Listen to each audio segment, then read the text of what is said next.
Chapter 3 of Taterskin and the Eco Defenders. I miss my brother, Tub Thumper said one morning as we were gathered at the water hole, something we animals normally did at that time of the day.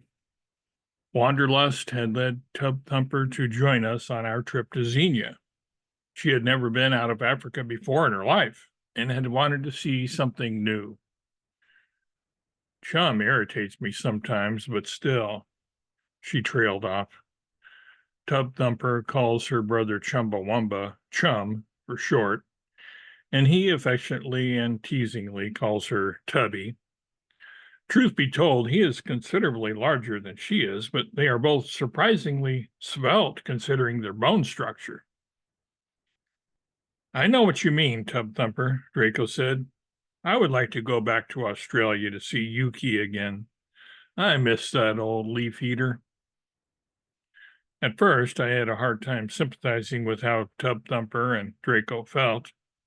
I had no yearnings to go back to Oconomowoc, Wisconsin. I guess that's because I have no real memories of life prior to going to live with Albert. You can't miss what you don't remember.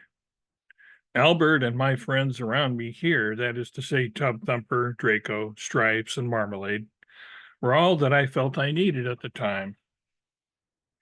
Marmalade's mindset was similar to mine. Her best friend was her big brother, Stripes. She always wanted to be wherever he was. Location or geography didn't matter much to her. As for Stripes, prior to adopting Marmalade as his little sister, he had always kept more or less to himself, and for that reason he had no burning desire to go back to India either. He said so in his calm, low voice, which made Marmalade happy. She was content to stay in Xenia forever as long as Stripes was with her. On hearing India spoken of in particular, though, something stirred in me, although I couldn't make out just what it was at first. I stood there kind of dazed and gazed off into the distance, trying to figure out what it was that was bothering me all of a sudden. Oh, my ears and whiskers, look at Taterskin, Marmalade said. What's wrong with him? What is he looking at? Marmalade's voice came to my normally hypersensitive ears as if from a long distance away or from underwater. She sounded like fish do when they're whispering to each other at the bottom of a lake. So it took a little while before what she had said sunk in and for me to understand what she meant by it. Still feeling a little daydreamy, I finally answered, I was thinking. Yes? Marmalade prodded me.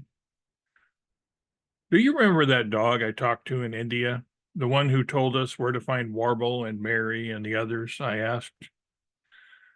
Marmalade remembered her and thought she recollected the dog's name as being Spotella or Butalina or Vidette, or that was enough for me to recall her name. Rovette.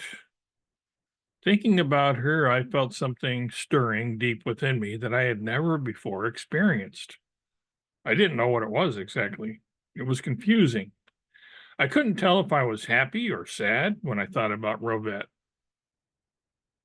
Do you know how it is when you try a new type of food and you can't tell at first whether you like it or not? When I have something new to eat, I know right away that I have an opinion about it or will, but sometimes I can't decide right away whether I love it or hate it. Have you had that experience? That's how I felt about the memory of Rovette. Was it a sweet memory or a bitter one? If sweet, then why did I feel this confusing terror of possible impending loss? If bitter, why could I muster up no humanosity against her?